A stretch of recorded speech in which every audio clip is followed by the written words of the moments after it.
Hello and welcome. I am live from Pellam's Wasteland, and today I have another episode of Pellam's Wasteland Reads for you all. This time covering Gene Wolfe's Castleview, which I thought was all right.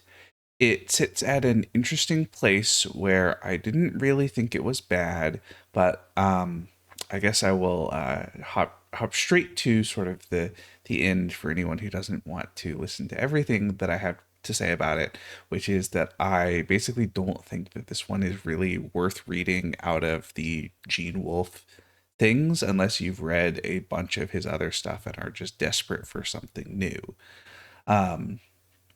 Castleview is a sort of um, I guess you might say a urban fantasy almost. It's a small town in Illinois that has some strange things going on, and we see a whole bunch of different characters who are living in said small town in Illinois where these strange things are going on. I guess some of them technically don't live there yet; they're moving there. But there is sort of the regular world stuff, I guess you might say, all of the characters who are living lives that we're very familiar with, and then there is all of the strange and mystical stuff going on, sort of often behind the scenes, although gradually as we get further and further into the story, we see more and more of it happen directly. Um, and all of that sounds pretty good, but I don't think that this one is very well done, basically. I think that by comparison with a lot of Gene Wolfe's other stories, this is not that well written, to be honest. It doesn't, it's not really bad, but it doesn't have a lot of those moments that are so kind of like shocking and wonderful, basically, like all sorts of places in the Book of the New Sun, or I talked about reading the Wizard Knight series last year, and that also has plenty of things like that. All of these kind of moments that are a lot better than just, well, it's written all right. And so I think it kind of takes something away, at least if you go in expecting something that is at kind of the peak of what Gene Wolfe's writing can be like.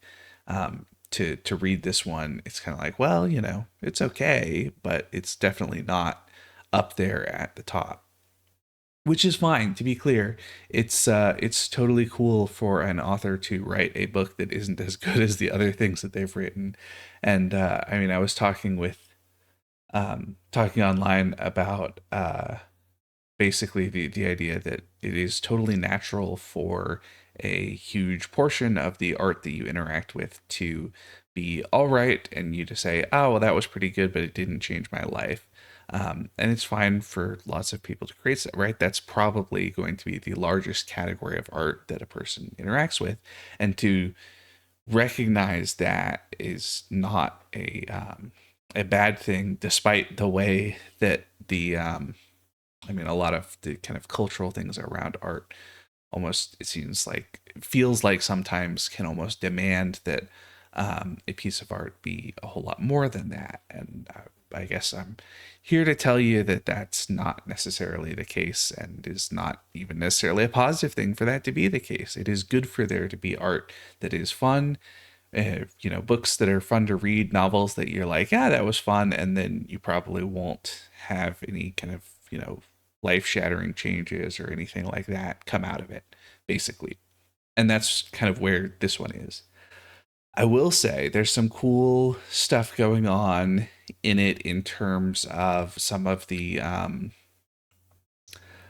guess you might say the like symbolic elements, or some of the elements that are used in other Gene Wolfe stories, that it's neat to see them being used here in slightly different ways, or some of the kind of things that seem to be like authorial quirks on display, including some of the kind of combination of Arthurian mythology with a sort of Norse mythology, with all of this sort of stuff about giants that is at play in The Wizard Knight, that is so much fun.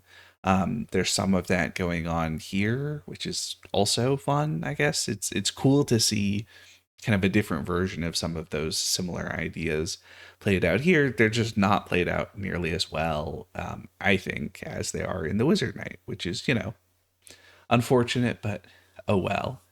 Um, but I am glad that I read this one. I had picked up a copy of Castleview years and years ago, basically just from reading the blurb that's on the back cover that says a thing about it being kind of urban fantasy with Arthurian mythology elements. And I was like, oh, well, I love Arthurian mythology in basically all its forms.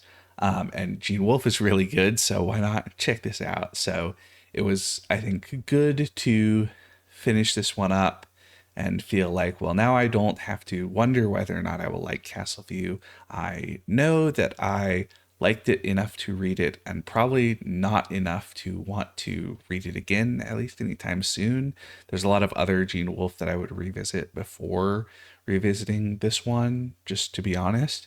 But if you get a chance to, like find a cheap copy, like my paperback copy, I don't remember, it was just, something that I picked up in the half price books and thought, oh, well, I know about Gene Wolfe and I like his books. Um, so yeah, it's in kind of the odd place of I wouldn't necessarily turn anyone away from this book. Wouldn't suggest that you avoid this book. But I also just quite honestly think that there is better Gene Wolfe out there, and that if these things going on in this story sound interesting enough to you to check it out, I would suggest that you probably owe it to yourself to read The Knight and the Wizard, which is the Wizard Knight duology that I think deals with a lot of kind of similar ideas. There's not really the kind of urban fantasy element that's in here, but the urban fantasy element in here is not as interesting, I think, as the kind of portal fantasy elements in the Wizard Knight series. So, yeah, I guess that's all basically that I have to say about Castleview. I thought it was all right. I have read a couple of Gene Wolfe books that I've been like, this is all right. I also read An Evil Guest last year, and I similarly thought, this is pretty good. Gene Wolfe clearly can write really well. Wrote some pretty incredible things. This is not one of them, and that's kind of how I feel about Castleview and An Evil Guest. But it's okay. I mean, if anyone who writes something like the Book of the New Sun is allowed to write as many stinkers as they want, basically, as far as I'm concerned. Um, so yeah, I don't know. It's kind of an odd one to talk about because there are, like I said, bits and pieces that I thought were interesting, and there are moments that are good in this. But overall, it's just not nearly as good, I think, as some of the other ones. There's a whole bunch of characters, and the plot moves very quickly at times in a way that um, I think ends up feeling disorienting in a way that is uncomfortable and frustrating instead of feeling disorienting in a way that is mysterious and lends itself to the kind of the solving of the mystery in the way that a number of other kind of well done versions of that sort of thing feel like, that it doesn't lend itself to the feeling of the need to dig deeper into the story to understand it better. It sort of just lends itself to the feeling of, oh, this is not as good as I was hoping, and also it's harder to keep track of than I would like, and it doesn't feel rewarding to keep track of it in the way that I would like. So, you know, but like I said, anybody who writes things like the really excellent stuff that Gene Wolfe has written is allowed to write a one that is not nearly as good as those, but is still all right. I mean, to be honest, if Gene Wolfe's name wasn't on the cover of this book, I probably would have been like, this is okay. Probably wouldn't have thought better of it, but probably wouldn't have been disappointed by it in the same way. Even though that's, I think, an overstatement. I wasn't really disappointed in it in many ways. I was mostly appreciative that it exists and that I read it and that I had enough fun with it. I just also, because I know what some of those other books are like, I went, well, probably not going to revisit Castleview. Probably will revisit, um, you know, Shadow and Claw and Sword and Citadel and Earth of the New Sun and The Wizard and the Knight and the Latro series of books. And there's a whole bunch of Gene Wolfe short stories that I haven't read. There's a whole The Island of Dr. Death and other stories that I have sitting on the shelf waiting for me that I guess I'll need to read soon as well. So anyway, Castleview, it's all right. Um, if you haven't read any Gene Wolfe, don't start with this one because there's definitely better ones to get into. Um, anyway, that's going to be basically it for me for today. A little bit of a shorter one. I know a number of these videos have been about books that I didn't necessarily think were all stinkers, but kind of like this one where I was like, it's okay. Um, the next, at least the next video and maybe the next two or even three will definitely be things that I think you definitely should read if you get a chance. And so hopefully those will feel more positive and upbeat and interesting and less kind of like somebody saying, well, this book is okay, but I don't know if you need to check it out, which feels, like a little bit of a waste, but also I, can't necessarily control whether or not the books that I read are going to be winners or not. So anyway, also I hope that my audio sounds good. I made a couple of tweaks to the system, and I've been looking at the levels and it looks like they're all right. I was having a weird issue with my microphone that hopefully has all been sorted out. But I guess if not, leave a comment down below and let me know, and I will make more tweaks to try to fix the audio so that it doesn't sound bad or cut out or anything like that.